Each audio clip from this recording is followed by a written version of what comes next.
ព្រៃមកនងព្រៃចោលពុនលឺភ្លឺច្បាស់សតសារញាប់ពួកយើង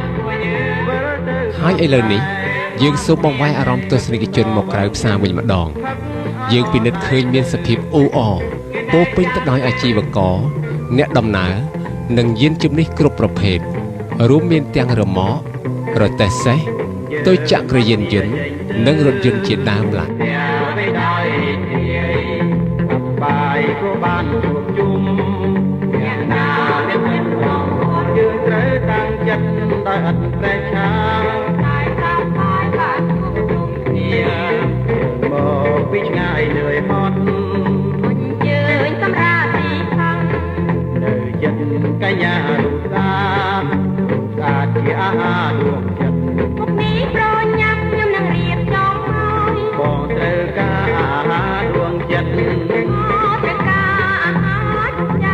ត្រូវការឲ្យខ្ញុំយល់រកលៀងសុំមកហូបល្អអញ្ជើញទីជាមកអង្គុយខាងនេះអញ្ជើញទីជាខ្ញុំនឿយហត់មករកសប្បាយអើយមកហើយមិនហ៊ានអាមគាត់មកពីព្រៃតាចិត្តមកម៉ាក់សូមអញ្ជើញសប្បាយអញ្ជើញចេញទៅ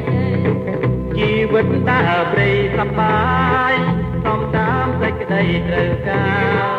ជីវិតត្រូវតែសប្បាយមានវិញ្ញាណត្រូវពិចារណា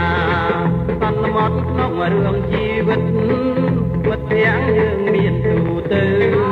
មិនត្រូវតាមចិត្តមកត្រង់ដឹងគុណគ្រូគុំព្រះលោកជួយជីវិតព្រៃដូចយើងនេះសេរីភាពមានរីករាយតែសប្បាយណាស់ជីវិត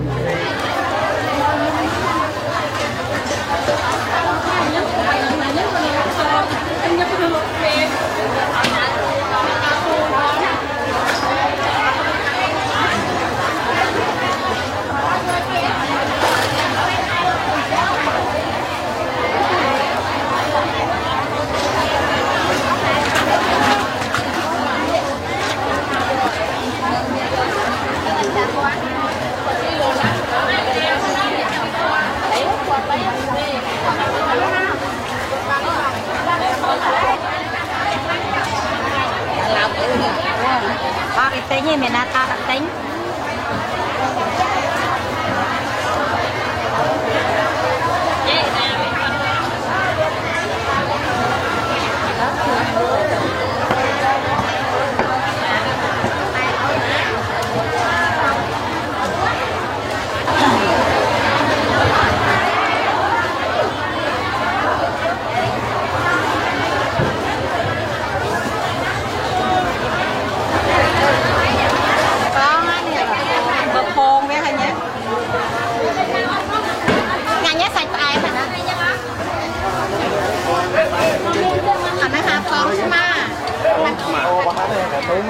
nhưng một người bắt được mà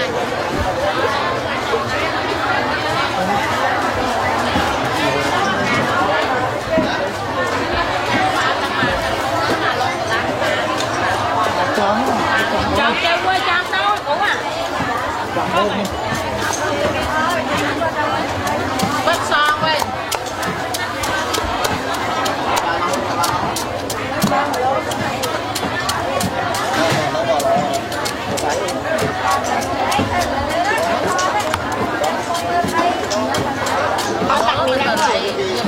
nhưng lại đặt ở cái không này ngược lại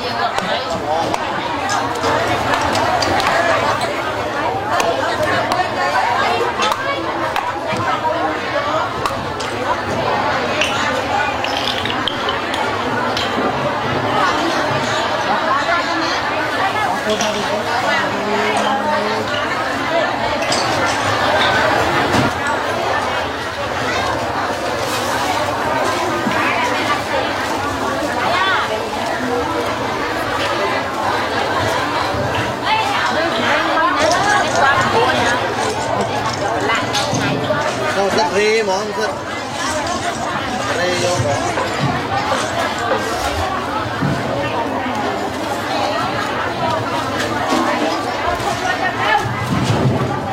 con muối này ខ្ញុំសូមជម្រាបថានៅរាល់ថ្ងៃសៅរ៍ឬក៏ថ្ងៃអាទិត្យនៅពេលដែលសម្រាប់ពីការងារប្រជាជននៅទីក្រុងភ្នំពេញក៏ដូចជាប្រជាជនខេត្តដទៃទៀតនៅជិតខេត្តកំពតតែងតែធ្វើដំណើរកំសាន្តនៅទីរមណីយដ្ឋាននានានៅក្នុងខេត្តកំពតដូចជានៅទីក្រុងកែបនៅទឹកឈូឬក៏ភ្នំបូកគោ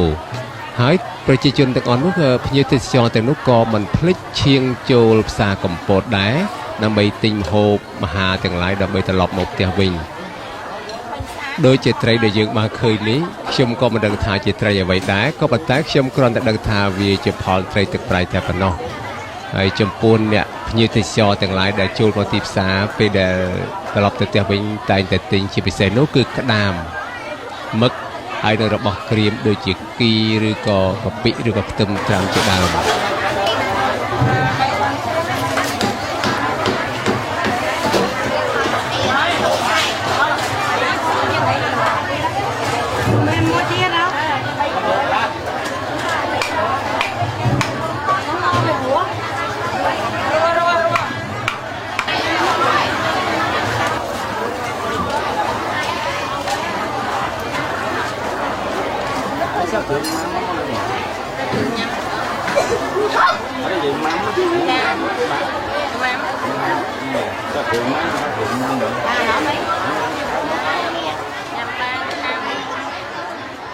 បាទគឺយើងបានមើលឃើញហើយទាំងអស់នេះគឺសុទ្ធតែគ្រឿងសម្រាប់ញ៉ាំនៅក្នុងផ្ទះបាយទាំងអស់ប្រជាជននៅទីក្រុងភ្នំពេញតែងតែនិយាយថាបើសិនជាយើងចង់ញ៉ាំគ្រឿងសមុទ្រគឺយើងត្រូវធ្វើដំណើរទៅខេត្តកំពតបាទខេត្តកំពតគឺពិតជាសម្បូរមែនដូចជាអស់លោកស្រីបានឃើញស្រាប់ហើយគឺចំពោះបញ្ហាម្ហូបសម្រាប់ផ្ទះបាយគឺពិតជាមិនខ្វះមែន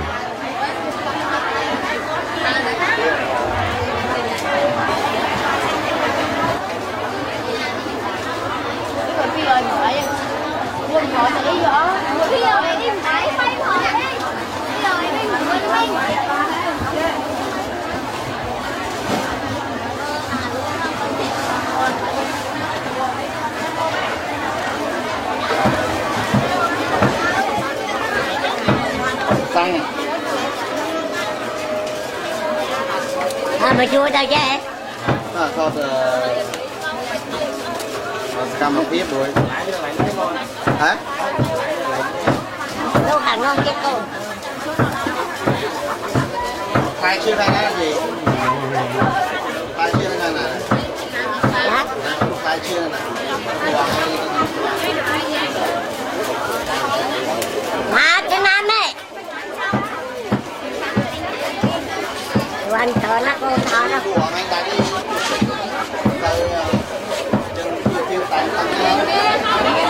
bắt luôn xua đó nè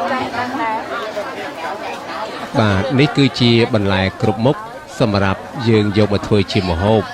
គឺមានគ្រប់បែបយ៉ាងទាំងអស់ដូចជាត្រឡាចការ៉ុតពេញប៉ោះត្រសក់ឆៃថាវស្ពៃត្រកួនគឺមានគ្រប់មុខទាំងអស់បាទ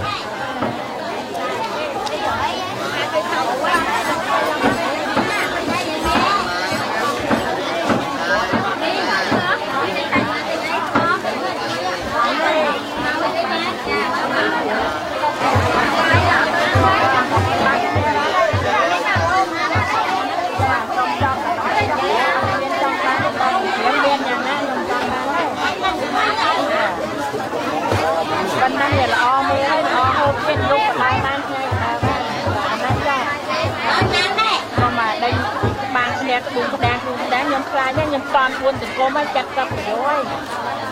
នឹងខ្ញុំជំរាបឲ្យដឹងហើយបើបានដល់ប៉ុណ្ណឹងរហូតអត់កុំមែនទាំងព្រៀងកើតដល់ទៀតបានហើយមកគុំទៅអត់ទេអត់ស្ដាយ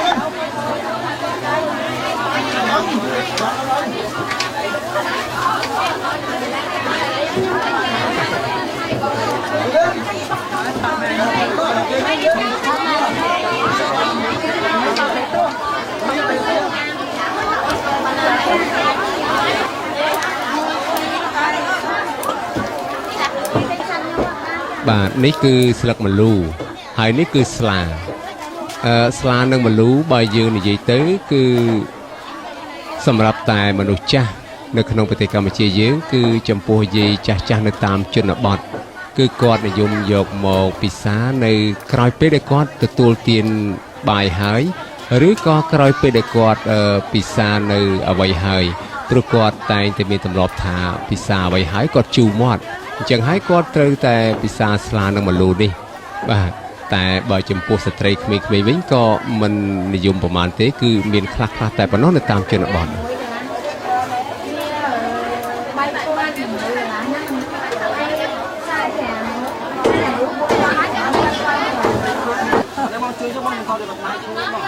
បាទដោយជាអស់លោកស្រីអ្នកនាងកញ្ញាបានឃើញស្រាប់ហើយខេត្តកំពតគឺពិតជាសម្បូរគ្រប់បែបយ៉ាងមែន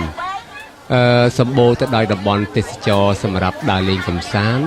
សម្បូរទៅដោយផលត្រីទឹកប្រៃសម្បូរទៅដោយដំណាំឆ្លងកាត់គឺបន្លែបង្ការសម្រាប់គ្រឿងផ្ទះបាយហើយជាពិសេសទៅទៀតនោះក៏សម្បូរទៅដោយផ្លែឈើហូបផ្លែជាច្រើនមុខទៀតបាទនៅខេត្តកំពតគឺយើងល្បីហើយជាពិសេសគឺសាវម៉ាវនិងទុរេនកំពតគឺពិតជាឆ្ងាញ់ណាស់បាទគឺមានទាំងស្វាយមានផ្លែទទឹមនឹងយកទៅប្រទេសណាទេណាតំបន់ហ្នឹងបាទហើយនេះគឺក្រូចពោធិ៍សាត់